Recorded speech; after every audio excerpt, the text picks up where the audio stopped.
우리 대학 청년들이 강원도로 놀러를 갔는데 거기서도 말씀을 나누고 기도하고 포럼하고 그랬다는 얘기를 제가 들었어요.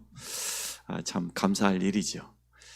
이처럼 우리에게 어느 현장에서든지 말씀을 놓치지 않고 또 기도할 수 있는 중요한 응답을 우리가 누려야 되겠습니다. 마태복음 6장에 보면은 은밀한 중에 기도라고 했는데 우리가 거기서 깊이 생각해 봐야 될 것은 사실은 우리가 구하기 전에 너희 아버지께서 우리가 무엇을 구하는지, 우리 기도 제목이 뭔지, 무엇 때문에 안타까워하는지 이미 알고 계시다는 거죠. 하나님 모르는 게 있습니까? 무소부지인데. 근데 에스겔에서 37, 36, 37절 보면 또 뭐라고 되어 있습니까? 그래도 이스라엘이 이같이 이루어지기를 내게 구하여야 할지니 그랬습니다. 하나님은 우리의 모든 거 다 아시지만 그래도 기도해야 된다는 거예요. 그래 너희가 나를 여호와인 줄 알 것 아니냐. 성경은 이렇게 말하고 있습니다. 우리가 지금 기도의 파수꾼 이런 말씀을 나누고 있는데요. 그것도 24 기도의 파수꾼입니다. 성벽 위에 파수꾼을 세웠는데 그 파수꾼이 기도의 파수꾼 아닙니까? 기도의 파수꾼을 세워서 종일 쉬지 않고 부르짖으면 하나님께서 일하시겠다고 약속해 주셨습니다. 우리 시찰에 모임에 갔는데 우리 주공서 이런 간증을 해요. 어느 날 사모님이 기도하면서 막 울더래. 그래서 왜 우냐 그랬더니 예수 안 믿는 오빠가 너무 불쌍하고 안타깝다. 그 눈물이 나온다는 거예요. 그러더니 오빠가 두세 달 있더니 회개하고 돌아왔어요. 참 감사할 일이죠. 그러더니 또 좀 있더니 또 막 울면서 기도하더래. 이번엔 또 왜 우는데? 그랬더니 엄마가 끝까지 보고는 안 받고 거부하고 영접도 안 하고 너무 안타깝고 불쌍해서 눈물이 난다면서. 그러더니 또 엄마가 한두 달 있다가 또 회개하고 돌아오더라네요. 또 이번에 또 막 울면서 기도하더래. 언니 놓고 언니가 예수 믿어야 되는데 진짜 복음 받아야 되는데 그래서 부탁을 했답니다. 그 누구 가족만 위해서 기도하지 말고 우리 가족들 위해서 좀 기도해 줘라. 그랬더니 사모님 누구 가족은 기도가 안 된다. 뭐 좀 서러운 게 있나 보죠. 사실 그 눈물도 기도 아닙니까? 눈물의 기도가 하나도 땅에 떨어지지 아니하고 그대로 응답되어집니다. 뭐 울어서 하든 뭐라든 파수꾼은 파수꾼입니다. 그래서 오늘 기도의 파수꾼입니다. 그래서 기도의 파수꾼이 되어서 24시 쉬지 않는 기도의 망대를 든든히 세우시기를 바랍니다. 제가 24시라 그랬는데 우리가 24에 대해서 한번 생각해 봐야죠. 24 우리 기도할 수 없는데 왜 24라고 이렇게 표현을 했습니까? 24 기도의 의미는 뭡니까? 누가 뭐라고 해도 우리가 참 행복을 누리는 시간이죠. 참 행복이 어디냐 말이죠. 기도가 이제 행복해지는 그 단계까지 가면은 다 끝난 거죠. 처음에는 기도가 좀 어찌 보면은 의무 같고 막 이 부담이 되어지고 그러는데 어느 순간 기도가 참 되어지는 그런 축복을 분명히 누리게 되어질 겁니다. 24시 행복해야 되는데 성도는 이 행복에 대한 기준이 분명히 있어야 됩니다. 우리가 무엇 때문에 행복해야 됩니까? 사실은 누가 뭐라고 해도 오직 여호와 한 분만으로 한 분으로 행복해. 이게 맞는 것 아닙니까? 느헤미야서 8장에 보면 바벨론에 포로되던 이스라엘 백성이 돌아와 성전을 재건했어요. 얼마나 감사할 일입니까? 명절을 맞이해서 성일을 맞이하여서 에스라 학사가 서고 수많은 지상들이 있어가지고 이스라엘 백성들에게 율법책을 낭독했어요. 수많은 군중이 모였으니까 학사 에스라 혼자 하지 않았겠죠. 수많은 제사장들이 하나님의 율법책을 읽어가지고 낭독해줬더니 그 말을 듣고 이스라엘 백성이 울었다고 그랬어요. 아멘 아멘이라고 하답하고 울었다고 그랬어요.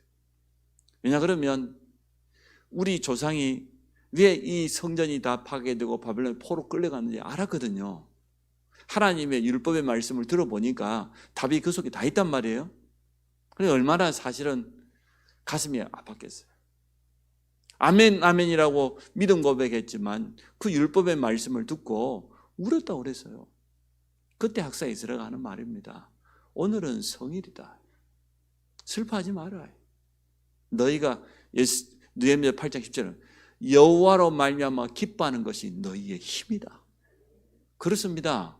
우리는 오직 하나님 한 분만으로 기뻐하고 하나님 한 분만으로 만족하고 하나님 때문에 감사하고 이게 성도의 행복의 기준이 돼야 돼요. 남들은 막 돈이 있어서 주식을 샀더니 막 올라갔다고 울고 아파트를 샀더니 아파트가 올라갔다고 하고 그게 아니고 물론 그것도 필요하지만 성도의 가장 첫 번째 행복의 기준은 하나님 자신으로 하나님 자체로 우리가 오직 여호와께 돌아가자. 우리 앞에 있는 모든 우상, 신상 다 벗어버리고 하나님보다 더 의지하는 모든 것은 다 우상입니다. 그게 사람이 됐든 물질이 됐든 세상이 됐든 성공이 됐든 그 무엇이 됐든 하나님은 우리의 첫 번째가 되기를 원하지 하나님은 질투하는 하나님이거든요. 하나님이 첫 번째 안 되면 하나님은 견디지 못해요.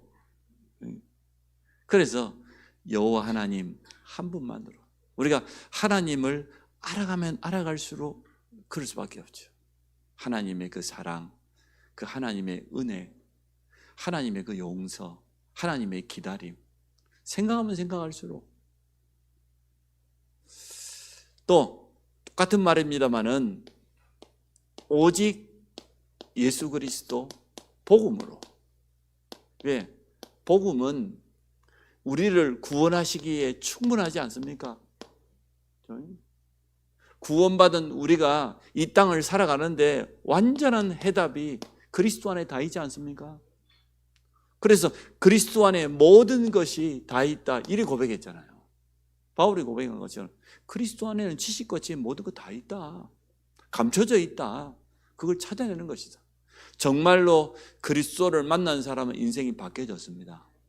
그리스도 안에 있는 놀라운 보화를 캐내면 가면 갈수록 비밀이니까 캐내야죠. 그 인생은 바뀌어져 갔어요. 성경 66권은 우리에게 예수가 그리스도라는 사실을 말해주고 있습니다. 그래서 이 복음으로 행복한 것, 그게 성도의 행복의 기준이에요. 또 하나님은 우리에게 성령 충만을 약속하셨어요. 위에서 주시는 그 능력, 보좌로부터 그 임한 능력, 우리의 영혼에, 우리의 의식과 무의식, 마음 생각에도, 우리의 육신에도, 우리 가정에도, 우리의 생업에도, 우리가 하게 된 모든 곳에 주의 성령께서 역사하시겠다고 했고 성령 충만 받으면 그 속에서 5가지 힘이 회복된다고 했어요. 영적인 힘을 먼저 얻는 거죠. 영적인 힘 속에서 나오는 지력, 체력, 경제력, 인력. 이게 행복 아닙니까? 우리 사역자들은 알 겁니다. 현장에 나가서 성도들에게 메시지 전을 성도들이 은혜 받고 그 성도들 배후에 새로운 전도문이 열려지고 만남의 축복이 있고 얼마나 행복합니까? 그것보다 더 큰 행복이 없고 이게 만약에 행복하지 않다고 하면 사역 지속할 수 없어요. 할 수 없죠. 아니 내가 성령 충만 받고 가서 그 주일날 받은 말씀 가지고 묵상하다가 성도에게 전했을 뿐인데 그 성도의 삶 속에 적용이 되어지고 말씀이 성취가 돼 같이 기쁘잖아요. 얼마나 행복합니까? 이 속에서 참된 행복이 있어야 되거든.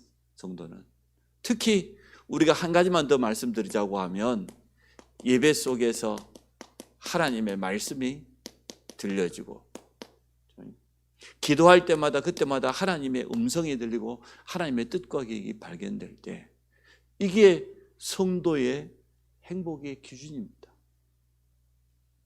이게 기도예요. 우리가 하나님으로 행복한 거, 하나님으로 만족한 거. 그리스도 생각하면 나는 돌아가셨지만 김중구 박사님이 쓴 책을 읽으면서 어쩌면 그럴 수가 있을까? 본인은 예수 그리스도 그 이름만 생각해도 눈물이 난대. 너무 감사해서.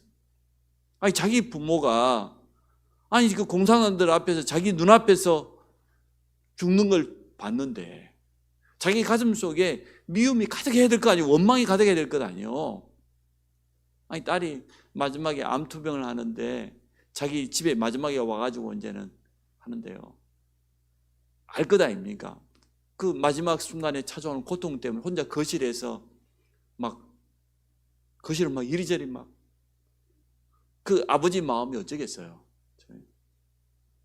그렇게 딸을 떠나보냈는데도 자기는 예수 그리스도 생각만 하면 눈물이 난대요. 너무 감사해서. 자신은 사선을 넘어서 예수 믿는 그 하나 때문에 남아한 사람인데 참. 그래서 우리가 진짜 이것으로 행복할 수 있다고 하면 끝난 겁니다. 24시 이 축복 속으로 여러분 들어가시기 바랍니다. 기도를 한다고만 생각하면 참 좀 그래요. 그러나 여러분이 24시 하나님을 생각하고 그리스도를 묵상하고 말씀을 생각하면서 그 속에서 내가 힘이 나고 기쁘고 감사하고 그게 24거든요. 그게 24 기도 누림이에요. 자, 그래서 오늘 24를 다른 말로 해보니까 기도로 내 삶의 리듬을 찾아가는 겁니다. 아침에 일어나면은 우리가 감사하지 않습니까? 기도 속에서 또 하나님 주시는 참된 평안을 누리고 아침에 기도하면 또 오늘 하루에 대한 확신을 가지고 영적인 분명한 여유를 가지고 이게 리듬이잖아요. 리듬이 여유가 없으면요, 리듬이 깨져버리면 모든 데 다 문제 와요. 근데 우리가 뭔가 삶의 리듬이 있고 여유가 있으면 뭐 급한 일이 생겨도 안 흔들려요. 사람이 뭔가 여유가 없어 봐요. 작은 말 하나에도 흔들립니다. 작은 일 하나에도 마음 빼앗겨요. 근데 기도 속에서 이 일을 시작한다고 하면 아침에 우리가 주로 하는 게 이거 아닙니까?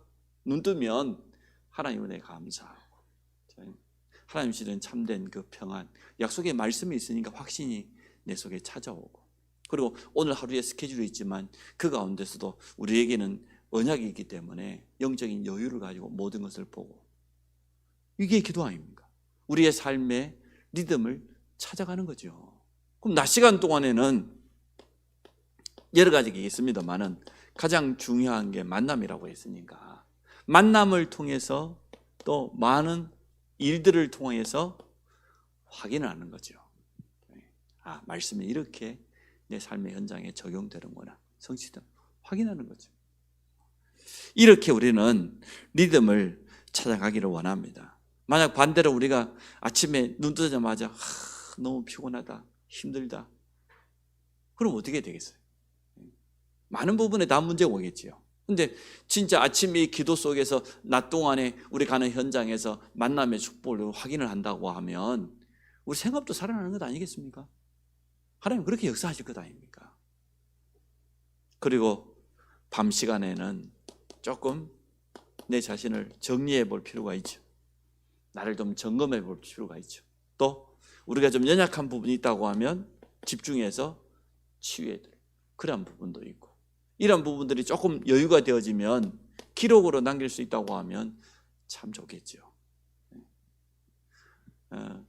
아마 여러분들 기도를 도우려고 보니까 계속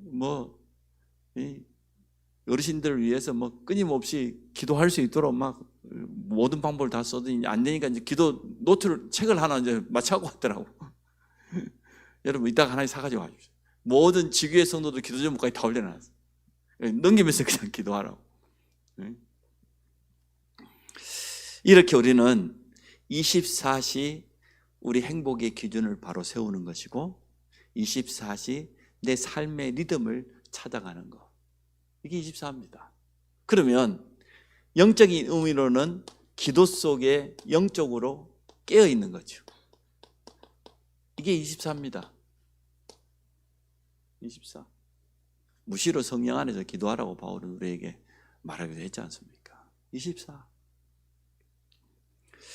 이렇게 되어지면 24 기도를 회복하게 되어지면 내 삶에 참된 의미를 발견하고 가장 가치 있는 그런 삶을 보내게 되어지죠. 24의 비밀 속에 있으면 내 삶을 향한 의미가 발견되어져요. 내 삶이 가장 가치 있는 그런 삶이 되어져요. 우리가 많은 일을 해야만 가치 있는 것이 아니라 하나님이 원하시는 걸 해야 안 되겠습니까? 하나님이 원하시지 않는 것은 하면 할수록 도움 안 돼요. 그래서 우리의 삶이 성령의 인도받는 삶으로 이렇게 되어져 가는 거죠. 성령께서는 우리를 틀림없이 인도하시기 때문에, 왜냐? 내 삶의 주인이 하나님이에요. 그렇죠? 또 그 하나님은 우리에게 말씀을 주사, 말씀의 인도가 성령의 인도니까. 근데 이걸 기도로 찾아간다? 기도 속에서 누린다? 내 삶이 굉장히 가치 있어지는 거죠. 또 하나님께서 나를, 저는 틀림없이 이 시간에 이러한 역사가 일어난다고 봅니다. 치유하는 시간이다. 살리는 시간이다. 24시 기도 속에 있다고 하면 우리가 가장 가지고 있는 안타까운 게 주로 이거 아닙니까? 내가 가지고 있는 한계, 이거 있단 말이죠. 초대교회 한계 많았습니다. 바울에게도 한계 많았습니다. 유대교, 로마 대단한 사람들입니다. 근데 그 모든 한계를 뛰어넘었어요. 기도의 비밀을 가지고. 아니, 문이 막히기도 했지 않습니까? 죽음의 위기 가운데 수도 없이 들어갔는데 그 모든 한계를 바울은 뭘로 뛰어넘은 겁니까? 기도로 뛰어넘었어요. 다른 게 아니고. 나를 위해서 기도해달라고 하잖아요. 감옥 안에서도. 다른 부탁 해본 적이 없어요. 뭐 선교비를 보내달라, 뭐 해달라, 그런 부탁 한 적이 없어요. 너희들이 선교비 보내줘서 참 너무 고맙고 감사하고 귀하게 쓰고 있는데 나는 자족한다. 나는 부족한 거 아무것도 없다. 감옥 안에 있는 바울이 한 고백입니다. 자신이 가지고 있는 모든 한계. 그래서 우리 주님이 약속하시기를 40일 동안 하나님 나라 일에 대해서 말씀하시면서 예루살렘 떠나지 마라. 오직 성령이다. 오직 성령, 권능, 딴 것까지 증인. 초대교회의 모든 한계를 뛰어넘는 비밀을 간단하게 말씀하셨어요. 오직 성령밖에 없다. 성령의 권능 힘입으면 된다고 분명히 말씀했습니다. 7명의 렘넌트가 가지고 있는 한계가 얼마나 많았습니까? 근데 그 모든 한계를 무엇으로 뛰어넘은 겁니까? 24시 노예가 내 정시기도 하겠다고, 잠깐만 기도 좀 하겠다, 그럴 수 없잖아요. 근데 아마 요셉은 하루 종일 일 속에서, 삶 속에서 기도하면서 했을 거예요. 그럴 수밖에, 자기 시간이 없으니까. 그때 뭐 쉬는 날이 있습니까? 뭐 휴일이 있습니까? 그런 상황 속에서도. 그래서 나를 살리는 시간이요, 나를 치유하는 시간입니다. 우리는 자꾸만 영향받습니다. 지난 과거로부터 가지고 있는 틀린 각인, 우리 체질 영향받아요. 또 우리 육신의 연약함 때문에도 자꾸만 한계가 많이 와요. 마음은 원이지만 잘 안 될 때가 참 많아요. 우리 체질도 하루아침에 잘 바뀌지 않기 때문에 누구나 다 가지고 있습니다. 그런데 이 모든 것을 24의 기도로 뛰어넘는 거죠. 그래서 정말 하나님 주시는 참된 힘을, 그래서 하나님의 일하시는 거, 역사를 체험하는 거죠. 결국은 하나님께서 우리를 치유해야지, 하나님이 살리셔야지 누가 하겠습니까? 또 하나님의 뜻과 계획을 찾아갑니다. 주일 오후에 말씀 나눴지 않습니까? 베드로 갇혔는데 초대교회가 기도하는 그때 하나님이 일하셨잖아요. 초대교회 한계를 완전 바꿔버렸어요, 하나님은. 그래서 결론은 하나님이 우리 앞에 일어나는 모든 것에 하나님의 계획이 무엇일까? 하나님의 분명한 뜻이 뭘까? 이것을 발견해가고 찾아가는 거죠. 또 이루어가는 거죠. 이게 24 기도라고 말할 수가 있겠습니다. 24 참 행복의 기준이 뭐냐? 24 기도의 리듬 속에 있으면 어떻게 되어지냐? 영적으로 정말 깨어 있으면 내 삶이 가장 의미 있는 삶으로, 가장 가치 있는 삶으로 바뀌어져 간다. 오늘 본문을 한번 보겠습니다. 응답을 누리는 기도인데요, 그 가운데서도 오늘 세 번째 보면은 3응답이 잘 나와 있지 않습니까? 1절, 2절, 3절 한번 보겠습니다. 내 형제들아, 너희가 여러 가지 시험을 당하거든 온전히 기쁘게 여기라. 하나님이 언제나, 하나님의 축복은 문제를 통해서 와요. 문제를 통해서 온다니까. 시험이라고 그러지 않습니까? 하나님은 우리를 테스트 하시는데 사단은 템프테이션이야. 사단은 우리를 유혹하려고 하잖아요. 문제를 통해서. 똑같은 문제인데 학생이 시험을 치잖아요. 문제를 치잖아요. 테스트 하려고 하는 거죠. 그런데 사단 편에서는 우리를 넘어뜨리려고 해요. 여기서 판단은 누가 해야 되나? 우리가 해야 돼. 똑같은 문제예요. 하나님 편에서는 우리를 세우려고 한다니까.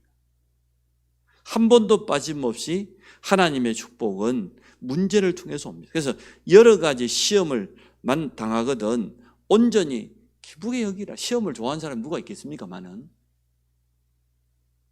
이는 너희 믿음의 시련이 인내를 만들어내는 줄 너희가 알지니라. 그래서 문제에 빠지거나 문제에 속지 말고 문제 속에 감춰져 있는 하나님의 놀라운 그 계획을 발견해. 어디에나 문제는 있으니까. 하나님의 계획을 발견해라. 이게 제일 중요한 거다. 그래서 여러 가지 시험을 만나거든 기뻐하라는 거예요. 그 속에 하나님의 계획이 있다, 숨겨져 있다는 거예요. 인내를 온전히 이루라는 거예요. 우리는 확신합니다.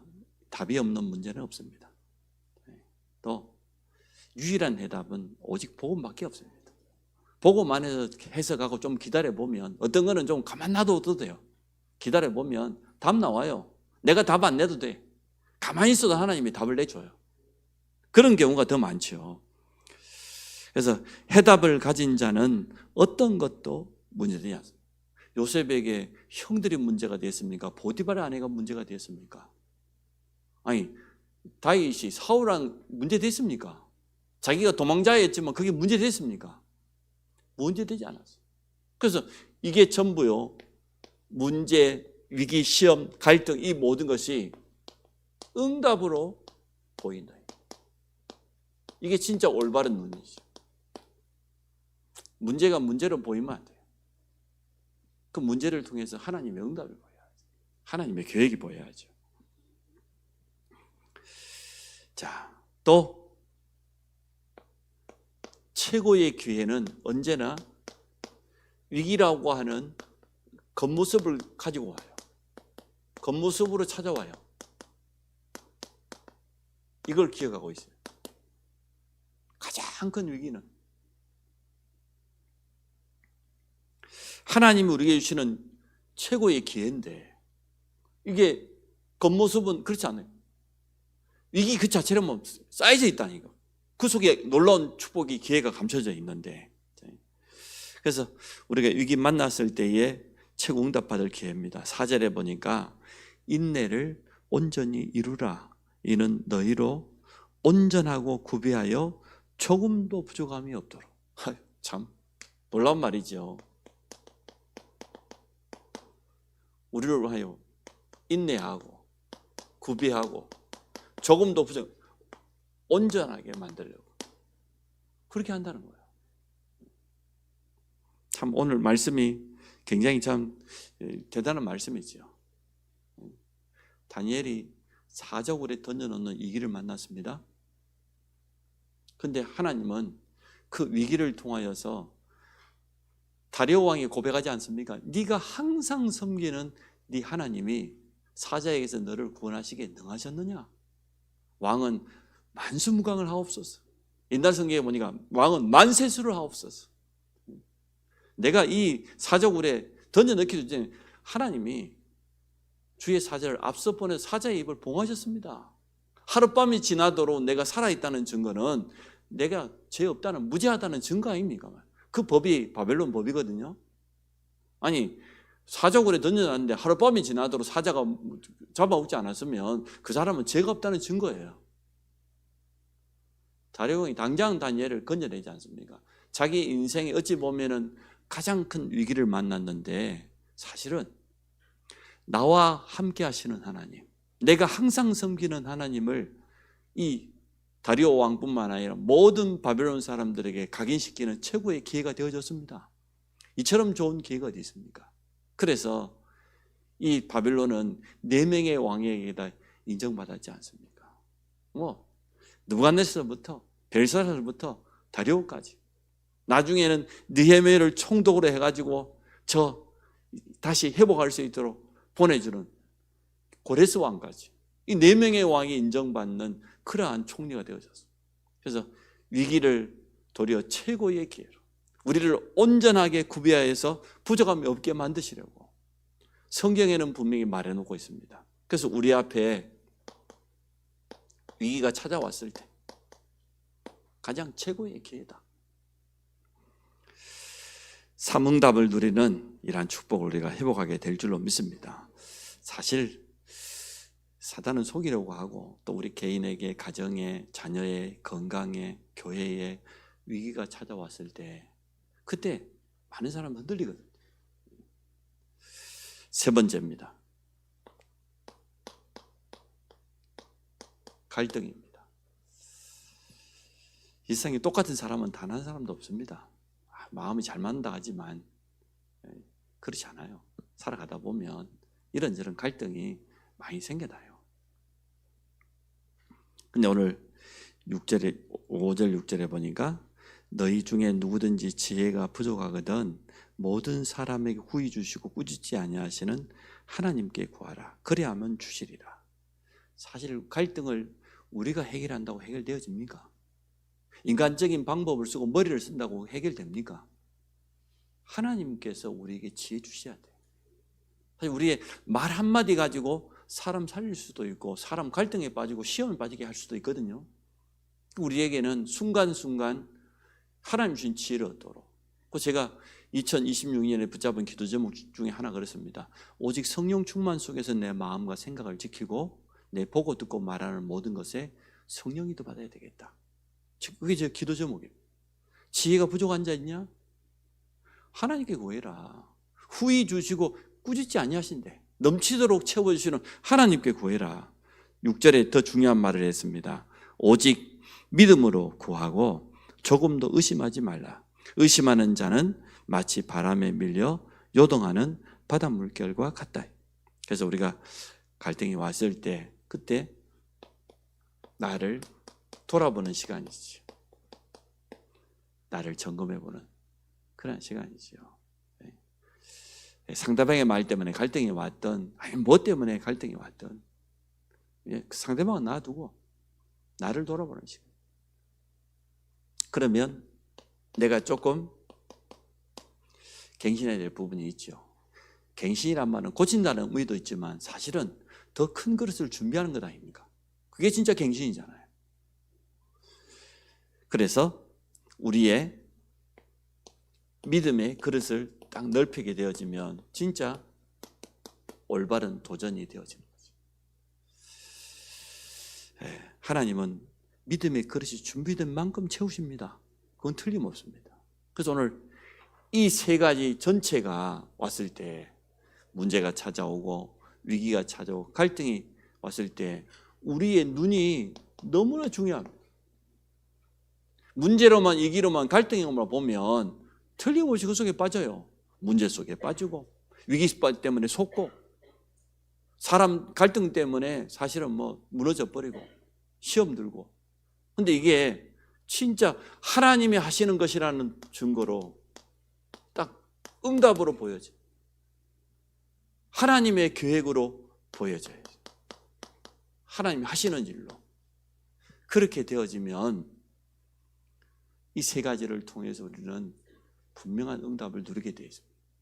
24시 하나님으로 기뻐하고 24시 내 삶의 리듬을 찾고 있으면서 내 인생의 참된 의미와 가치를 알게 되어지면 이 세 가지가 응답이 되어지는 겁니다. 삼응답을 누리는 그런 기도 속으로 우리가 충분히 들어갈 수 있습니다. 아마 우리 인생 살아가면서 이거는 끊임없이 계속 찾아올 겁니다. 우리의 믿음이 성장하면 성장하면 더 크게 오겠죠. 사람이 그릇대로 하나님께서 주니까 감당할 시험 외에는 안 주니까 그건 염려할 필요는 없네. 그러나 우리의 믿음이 커가면 커갈수록 우리 교회가 성장하면 갈수록 더 큰 문제와 이 갈등은 찾아오겠죠. 그때 우리의 참 믿음 고백도 준비하지만 믿음 고백할 수밖에 없는 결국은 24 우리의 영적 상태죠. 24 기도의 파수꾼. 영적으로 깨어 있다고 하면 어떤 일이 다가와도 당황하지 않습니다. 속지 않습니다. 무너지지 않습니다. 렘넌트는 그런 거 아닙니까? 어떤 문제가 와도 거기 무너지지 않는 게 진짜 렘넌트 아닙니까? 우리의 영적 상태를 완전히 살리고 우리뿐만 아니라 함께 이 모든 것을 보고 있는 사람들이 하나님의 역사를 보도록, 그래서 진짜 이 모든 걸 통해서 우리는 궁극적으로 하나님께 영광 돌리는 거지. 이러한 응답을 우리는 누리기를 원합니다. 그래서 오늘 응답 누리는 기도, 특히 24 기도의 망대를 든든히 세워서 우리 모든 성도들과 소통하시기 바라고, 또 3응답 속에서 증인의 삶을 사시기를 주의 이름으로 축복합니다. 하나님, 우리 모든 성도들이, 특히 우리 재직들이 기도할 수 있도록 축복하신 것 너무나 감사합니다. 24 기도의 단을 쌓을 수 있도록 우리에게 영적인 힘과 지혜를 허락하여 주시며 우리 삶의 참된 의미와 가치를 발견해 갈 수 있도록 축복해 주옵소서. 늘 찾아오는 문제와 위기와 갈등이지만 이 모든 것이 하나님의 계획으로 보여지게 하여 주시고 그 속에 숨겨져 있는 응답을 볼 수 있는 영안이 열리도록 축복하여 주옵소서. 또 성도들 가운데도 실제로 이 세 가지 때문에 흔들리고 있는 사람들이 있습니다. 그들에게 정확한 해답을 주며 함께 응답을 확인해 갈 수 있도록 축복해 주옵소서. 예수 그리스도 이름으로 기도합니다.